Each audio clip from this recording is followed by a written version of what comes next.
આ બધા ના સન્માન તો આ બધાનું કરજો. હમણાં અમે નીકળીએ પછી અમારે જવું છે તો આ બધા જોડે થોડી વાતચીત કોઈને કરવી હોય તો એક બે જણા. અમુજી આપનો સંવાદ માઈક આપો.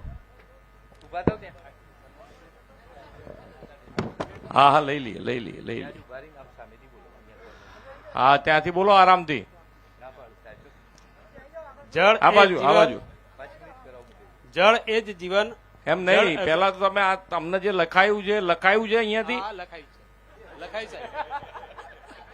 એટલું જ પૂછવાનું જ એવું છે. તો જેને ભાઈ આ લખ્યા વગરનું જેને પૂછવું હોય એ પૂછવાની છૂટ છે.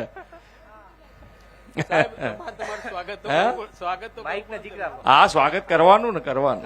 કોઈને કઈ બીજું કેવું છે એમ આ તો બરોબર છે કેચ ધ રેન. એના સિવાય તમારા ગામમાં કઈ આયા છીએ, તમારે કંઈક હજુ કંઈક વધારે કંઈક જોઈતું હોય તો કહો કે ભાઈ આ કેટલાય વખતથી કહીએ છે થતું નથી.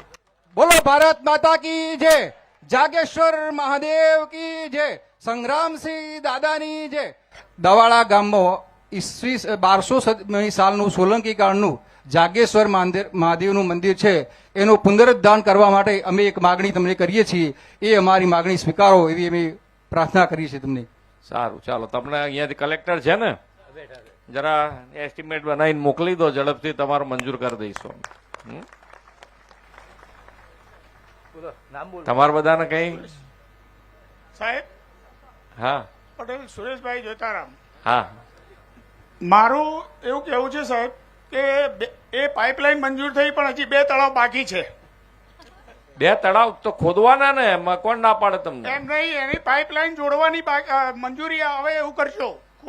જો મારી વાત સાંભળો, અહીંયા બેસી જાઓ. તળાવની આજે આપણે જેટલા તળાવ છે તમારા મહેસાણામાં એની અંદર ધીમે ધીમે એક પણ તળાવ ના ભરાય એવું રાખવાના નથી બાકી. પણ તમારે બધાને એટલું ધ્યાન રાખવાનું છે કે જ્યારે નર્મદાનું વધારાનું પાણી આવશે તારા બધા તળાવ તમારા ભરાય એના માટેની વ્યવસ્થા ધીમે ધીમે ઊભી કરી રહ્યા છે.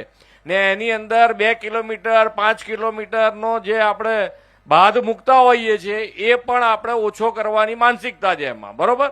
એટલે કોઈનું તળાવ બાકી નહીં રહે. તમારા 3 નહીં, અહીંયાના વિસ્તારમાં કોઈનું તળાવ બાકી ના રહે એ પ્રમાણે ધીમે ધીમે કામ કરી રહ્યા છે, બરોબર?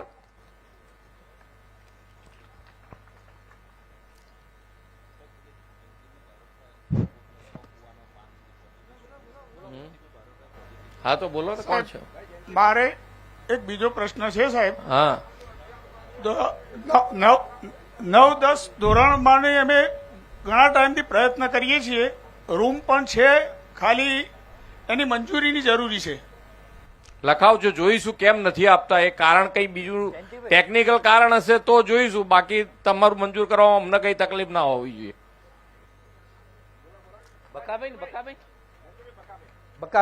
બકાભાઈ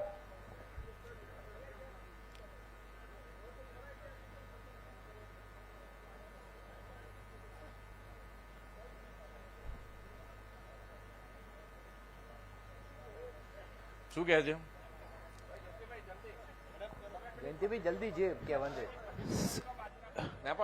અહીંયા દવાડાથી 5 કિલોમીટર મારું કંથરાવી ગામ છે. કંથરાવી ગામના ચારે બાજુ કોસ્ટની વ્યવસ્થા છે. જ્યારે 1995 માનનીય કેશુભાઈ પટેલ મુખ્યમંત્રી બન્યા ત્યારે અમને ખોપાળા ચેકડેમ જોવા લઈ ગયેલા અને એ ચેકડેમ જોઈ મારા કંથરાવી ગામમાં અમે 10 ચેકડેમ બનાવ્યા છે પાક્કા.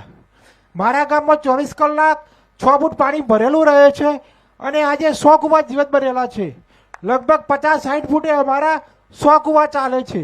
ખેડૂતો લગભગ 1 લાખ રૂપિયા વર્ષે વાર્ષિક ઉત્પાદન મેળવે છે. ભારત માતા કી જય. આ તમારે ચેકડેમની જે વાત કરી એ ચેકડેમ તમારે બનાવવા હોય તો સરકારની 80-20ની સ્કીમ છે. 20% પૈસામાં તમારા ચેકડેમ જેટલા બનાવવા હોય એટલા સરકાર બનાવી દેશે. એટલે તમારે તૈયારી બતાવવી પડે કે ક્યાં બનાવવા છે, કેવી રીતે બનાવવા છે.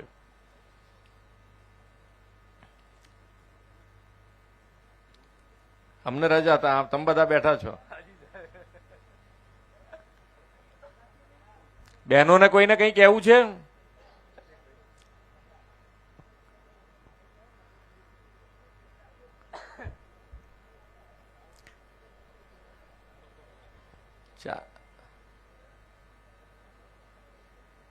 મહેસાણા બધું આનંદમાં છે.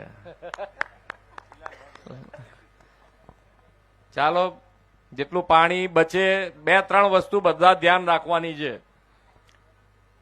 એક તો પાણી જેટલું બચે એટલું બચાવવા માટે જમીનમાં ઉતારવા માટેનો પ્રયત્ન સરકારનો છે. તમે પણ કંઈક યોજના બનાવી હશે સોસાયટીની અંદર, તો એ તમે ધારાસભ્યથી માંડીને એમપીથી માંડીને કોઈને બી કહેશો તો એ તમારા ખર્ચા વગર સરકારના ખર્ચે તમને બનાવી દેશે. એટલે તમારે તો ખાલી યોજનાઓ બનાવવાની છે કેવી રીતે જમીનમાં પાણી ઉતરે. બીજું કે ભાઈ આપણે જે એક બાજુ વરસાદ ઢગલો પડી જાય ને બીજું બાજુ પડે જ નહીં, જે ગ્લોબલ વોર્મિંગ કહીએ છીએ, એના માટે પણ વડાપ્રધાનશ્રીએ એક પેડ માં કે નામ, એટલે જેટલું ગ્રીન કવરેજ વધે, જેટલા ઝાડ વધારે ઉગાડીશું એ આની અંદરથી બહાર નીકળવા માટેનો આપણો પ્રયાસ હોય. તો તમે જેટલા વધારે ઝાડ ઉગાડી શકો એ તમારે ઝાડ ઉગાડવાનો પ્રયત્ન કરવો પડે. અહીંયા બેઠેલા દરેક જણ પોતાની માતાના નામે એક ઝાડ ઉગાડે ને એને ઉછેરે એવો એક તમારે પ્રયત્ન કરવો પડે. અને સ્વચ્છતા તો હવે દરેક ગામમાં હોવી જ જોઈએ. દરેક જણ પોતપોતાનું ગામ સ્વચ્છ રાખે. એના માટે તમારે જે જોઈતું હોય, ટ્રેક્ટર બેક્ટર જોઈતું હોય, ક્યાંકથી વ્યવસ્થા જોઈતી હોય, એ તમે યોજના બનાવશો સ્વચ્છતાની તો એમાં પણ સરકાર તમારી સાથે ઊભી રહેશે. એટલે તમારે ખર્ચા કર્યા વગર આ બધી વસ્તુ કરી શકાય એવી છે. અને આ વિકસિત ભારતનો જે સંકલ્પ છે વડાપ્રધાનજીનો, એમાં આપણે બધા સહભાગી થવા એવું છે. તો આપણે એના માટે પ્રયત્ન કરીશું ને. જોરથી બોલો તો એમ થાય કે હા કરશો તમે. હા, બસ એમ.